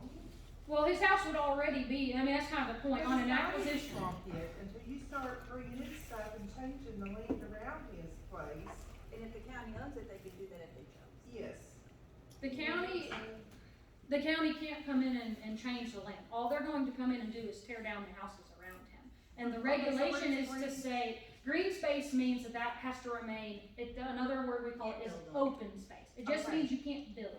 So it says, the county cannot come in and let Walmart buy it and put a Walmart in. The county cannot come in and build. You might love your sheriff, but the county can't put a sheriff department there, because the point is we're trying to mitigate something. So if we mitigate loss of life or loss of funding by taking houses off, and then we go put another property on it, we're now not mitigating anymore because we've created another flood problem, and that's the regulation. That is the regulation, is you have to leave it open space. And a lot of people benefit greatly from that. That open space can be used for many things. That can be a park space, that could potentially be a hunting space or something like that. There's a lot of benefit to beautiful green open space in your county. And personally, if I had a land like that and everything around me was bought out, I like to live a little bit more out of the city. So now I have a lot of green space around me, and I don't have a bunch of neighbors' houses to look at right And now. that's exactly what we want to keep without these regulations. Right, and you can absolutely keep that, and everybody on your street who lives there gets to decide as an individual. You can have, I've seen it.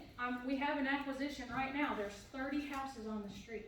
When this first started, this particular acquisition in another county, everybody was talking about it, discussing it, and they were curious.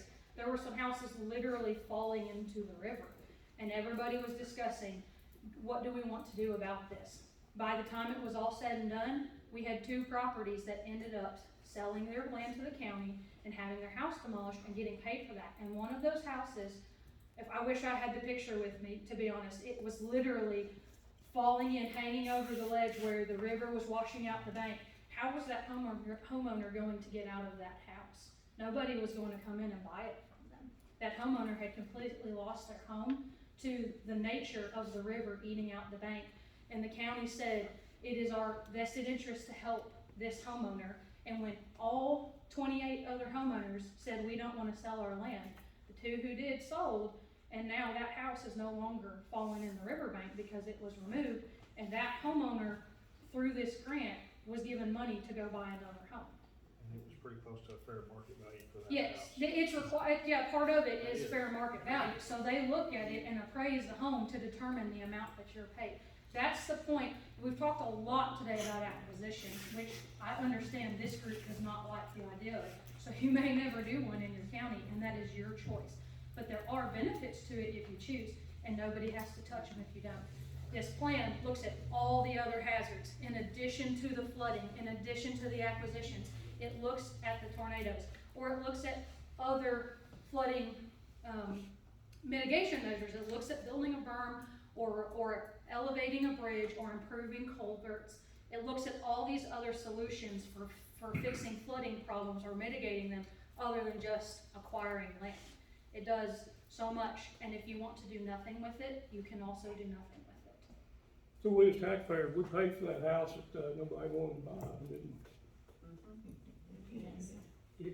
You bought the house to mitigate the fact that it was continuing to flood. that homeowner had completely lost their home, and now the county owns that land and gets to maintain it as green space to use it for something such as a park. So now there's more county land to be used for potentially recreational uses or whatever the county sees as a benefit. The idea behind that is there's two kind of lines of thinking. 4 counties that are in the NFIP, which is not this, and that's not this necessarily discussion, then that means the county has basically got into the insurance program. So buying that house actually is a plus because we're no longer insuring a house that we have to pay for every time it floods, as the government, right? That's not this. We actually don't see that many acquisitions in the state. We normally do tornado stuff and things like that. We do a little bit of drainage stuff and things like that. Most acquisitions that we see are in precarious situations. And so it is a public safety problem. And that's how it goes back to, it's still in the local's best interest to help these homeowners out, because if they are in a bad situation, normally it's your county folks or city folks that are out there in the middle of a flood trying to get those people out of their house, and it's a lot of extra issues with that.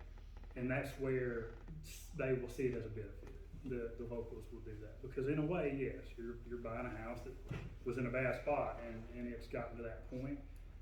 So in a way, it's just an option for the locals to help those people, and for the locals to not then have to deal with that situation in a future disaster. Right. And the idea is just to put that space back to a natural floodplain, because most of the things we ever see that actually gets to an acquisition where people really do want to do it, they're not just in a place that floods ever so often. They have found themselves to where the floodplain has moved, or there is something to where they just can't manage it anymore. And if it's gotten to that point, it's normally a problem for the local government too. I have a jurisdiction where I get an email probably once a week from a jurisdiction that says, it rained again today, and I'm getting asked, you know, if we're gonna get an acquisition. They really want it, because every single time it rains, this particular street floods. And it floods bad enough that emergency services can't get in and out of there. And now we're using tax dollars to pay for search and rescue operations, or we're paying for a boat to go in there because somebody needs to get to the hospital and can't get out, and we're having to use extreme measures to help somebody who's either been flooded into their home, or somebody who wasn't in their home when it flooded and now they can't get to it. So, but to your point, if one house on the street don't want to go and everything Right. stuff, so be it. They're still there, but it's still less of a burden on the local. right, But- it's one house left instead of all 30 houses on the street that are left. But if we leave with anything, just know that the plan doesn't lead to any projects. You get the plan, and then you're eligible for projects, and you decide if you want to apply for a project. You don't have to apply for acquisition, you can apply for other things. You can keep the plan. The plan really is just helpful to have the data and your investment strategy for the future. And it really just lays out, if we get money from any source, what would we want to do with it? What would be our steps to address our problems in our county? That's really the reason FEMA requires it, is because they try in some ways to be stewards of money. And so if the local has a plan and they have laid out, we've considered everything in our county, these are a handful of things we would like to do if we ever got money to do them. And that way you've kind of shown FEMA, you've really thought through this, and now you're eligible to try to apply to get money from FEMA. But if you don't, you still have your list. And that's what the development of the plan really gives you, is list of problems, vulnerability to the problems, and what we might ever do to fix them. If you don't do any of them, that's okay. The plan was just to lay out what you might do, and gives you options and eligibility to maybe get funding to do some of them. But that's a whole nother step. So, and really our job at the state is just to advocate for the locals. So it's kind of, we're here to help y'all, and you know, as best we can. And if y'all need something from us, we try our best. And it's really that all disasters are local, starts local, ends local. You know, the state don't come in that often, and really FEMA money doesn't really, I mean, it comes around when there's a disaster, but we try to leave as much as humanly possible to the local, and we just help y'all. It's really, you know, we're here to assist. FEMA generally just pays some funds back for stuff that the locals do, and we help y'all with it. Like FEMA, really, you're never gonna see FEMA like in person do anything. They're just help us with funding. The plan makes you eligible for the funding. But I mean, by all means, we understand. We're just here to answer questions, and, you know, we'll meet y'all wherever we meet y'all, you know? I mean, adopting the plan doesn't mean that you have to take every grant that's offered. No. You look at a grant and say, You would still this have one to has too apply. many regulations, don't apply for it. But look, this one over here, this one could really help us, apply for that one. It doesn't mean you have to take every penny out of the pot. At the end of the day, the mitigation plan just makes you eligible for a few more funding streams and just lays out what you might wanna do if you ever got funding to do it. But you still have to obey the regulations. Just in the sense that, Zoning. oh, no, like, No, basically, You're not gonna zone nothing? no, the idea of the regulations of the plan. No, there's no zoning. Right. That's just a short answer, no. So the idea is like, FEMA wants to see what the plan is FEMA kind don't of, come in like they did the cities and require flood zone. that is an insurance program. That's zoning. That's But zoning, that's and not that's, and that's coming through FEMA. But that's not what this That's program, FEMA requirement. that is not what. That's coming with your plan. No, sir, it's not. Yes, it is. No, sir, I promise you it's not. Yes, it is. That'll be the first thing that you'll require. Okay, I can't change your It's mind on it, flood but I can assure you it's Yeah. not, and you can read every regulation, it is If not. hazard mitigation is passed. Well, I sure hate to cut this party short, but, we're fixing to, first of all, I'd like to thank, Lacey, Carrie, and Mitzi for coming, and y'all coming all the way up from Little Rock to spend some time with us and to, answer our questions and things of that nature, so, I really appreciate it. We appreciate it. Yeah. And so, would you like to have some more time to think about it, table it to the next Quorum Court meeting? To make a decision whether or not, or are you all ready to make a decision? I'll make a motion to table it because I'm not sure I understand it well enough to vote on it right now. I would like to research it some more. All right, very well. We'll table it till October. How about that? Okay, so we have a motion to table it to Second. October. We got a second? Marge? Yeah. Ray? Yes. Jimmy? No vote. Pardon? No, I'm not voting. You're abstaining? Yeah. Carrie? Yes. Chris? Yes. Dennis? Yes. Al? Yes. Gary? Yes. Robert? Yes. Okay. Now we need a, Ordinance for the appropriation. yeah.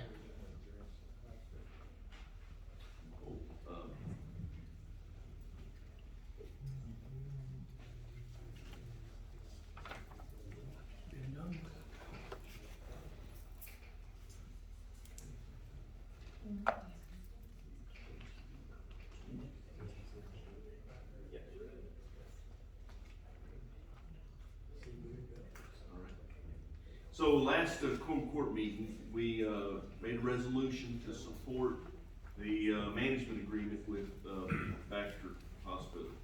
And so now we need to ratify that resolution in support of. Why do we need to do that? Cause they just hired a new manager, right? Yes, well, Baxter took over today. Right. Okay. And that's a board decision for new management. I don't think that needs us, does it? Well, that decision the board has made has to be ratified by the Quorum Court to be effective. We didn't ratify their decision to hire Curran when they did that. Is this different? That was different. They were hiring Curran as their employee. Now they're entered into a management agreement and more or less a lease with Baxter Regional. But it's not a lease, right? It's not a lease yet. So there's no property rights being transferred yet, is there? That's No. correct. No. Okay. So what about the board? We still got the same board? We still have the same board, yes. But the management staff, the executive staff is provided by Baxter. That's the agreement for them to come in and drive the ponies. Well, that's probably not as good. Yeah, the agreement is they'll manage it for 6 months and hopefully by the end of 6 months, they'll have a concrete proposal on where to go next. But for 6 months, they answer to the hospital board. That is correct. Right, okay. I'm still not sure we need to do anything, but, I mean, I'm okay voting for that, if that makes everybody feel better, because Okay. they need new management. Why do we need to vote on? Because it's a county-owned hospital. Right. So we do need to vote on it? I think you do. And it certainly couldn't hurt, you know. I so moved to do that. Okay, so we have a motion to ratify the resolution. Do we have a second? Second. Okay, we have a second. Chris.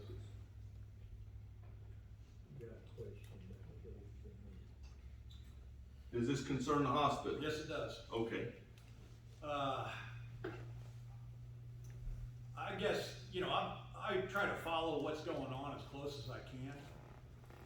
And, this whole hospital thing has just sort of jumped out of the woods over the last month or so that I'm aware of as a citizen out in the community. And, I understand that the hospital's in financial dire straits.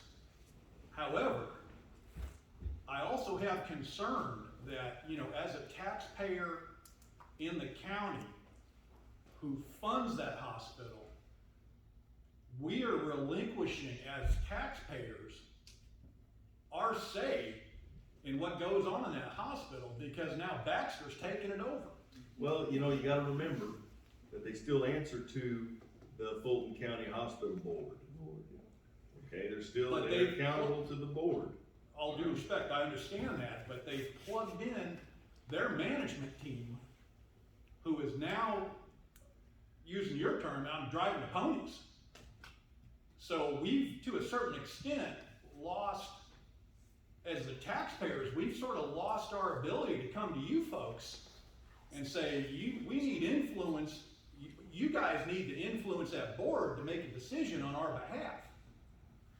And I just feel that, you know, this maybe could have been broadcast in the community a little more loudly, because I wasn't aware of it, and I know some other people that stay up on things wasn't aware of it until, you know, sort of after the fact when the decisions have already been made to go down a different path. And I understand the survivability issue, but, you know, Baxter's in the business of making money.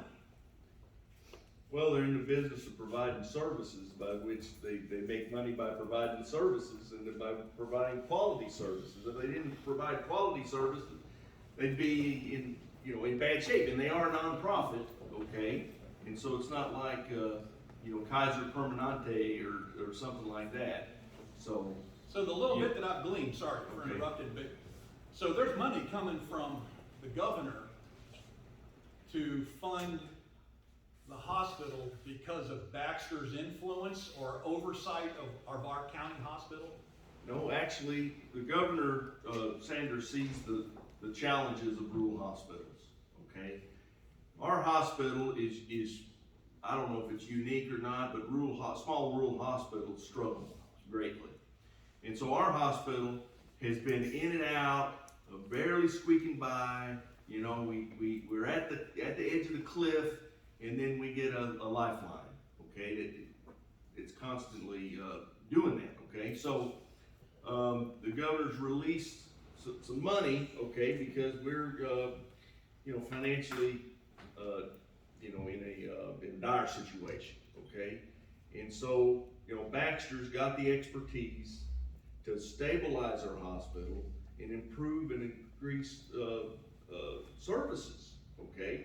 I'll give you an example. I was talking to somebody this morning who has urology appointments in Baxter.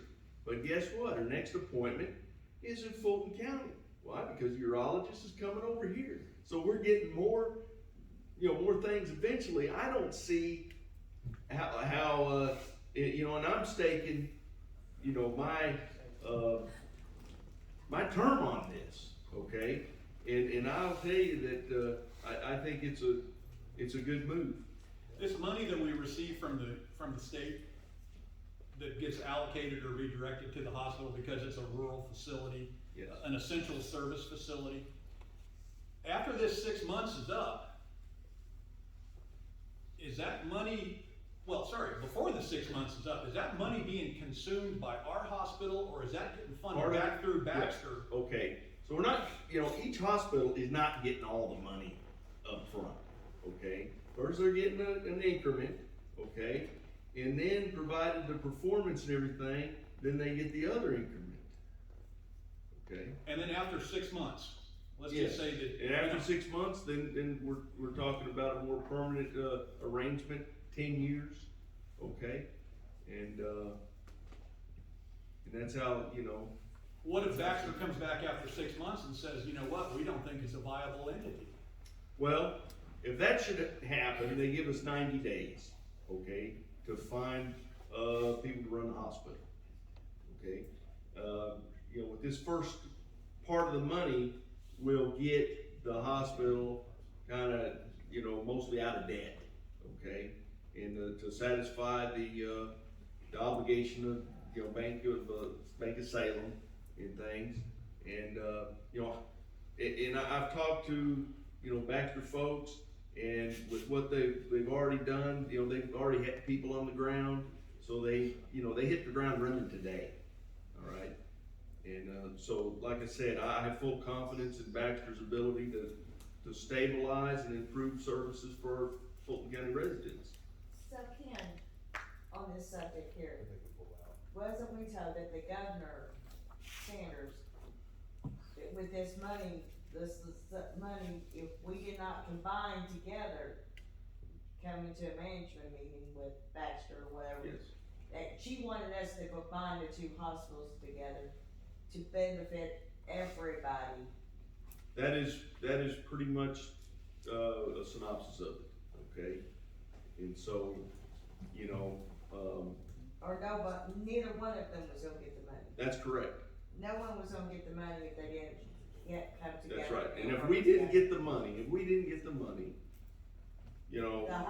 our hospital probably would have closed, that wouldn't help anybody. Okay, so this is, hey, everything we do is a risk, okay? And this is a calculated risk, and I believe the odds are in our favor by doing it. Yeah, thank you very much, and I Okay. apologize for asking questions Well, I hope, after the fact, but. I hope a lot of questions have been answered tonight. This meeting went on for, I don't know, hour and a half, 2 hours, something like that. But, what's that, 2 hours? It'll be over 2 hours before we get there. Okay. Now, since nobody else has any questions, the next thing is, that we need to vote on it. I'm getting ahead of myself. I'm thinking 2 hours, wait, got a minute. 2 Right? hours. Yes. Jimmy, What we voting on? the ratification of the resolution for Yes. the hospital. Carrie, Yes. Chris, Yes. Dennis, Yes. Al, Yes. Gary, Sure. Robert, Yes. Marge. Yes. Okay, motion passed. Very good. Now we need an appropriation for $27,500, which is what the sheriff asked for on ordinance number 2023-14. Make the motion. We have a motion, we have a second. Okay, Jimmy, Yes. Carrie, Yes. Chris, Yes. Dennis, Yes. Al, Yes. Gary, Yes. Robert, Yes. Marge, Yes. Ray. Yes. okay. Now, I mentioned some organizations that received some money, okay? And I will tell you that deservedly so, our VFWs received some of that. And, I can attest to you that nobody does more for veterans than the VFW. And veterans in our country, few people have sacrificed more than our veterans, okay? So I just want to make that abundantly clear. As a member of the VFW, my 3 sons, members of the VFW, my father, my brother. So in our community, the VFW does a whole lot. So, with that being said, can we get a motion to adjourn? I'll make a motion. I second. We got a motion and a second.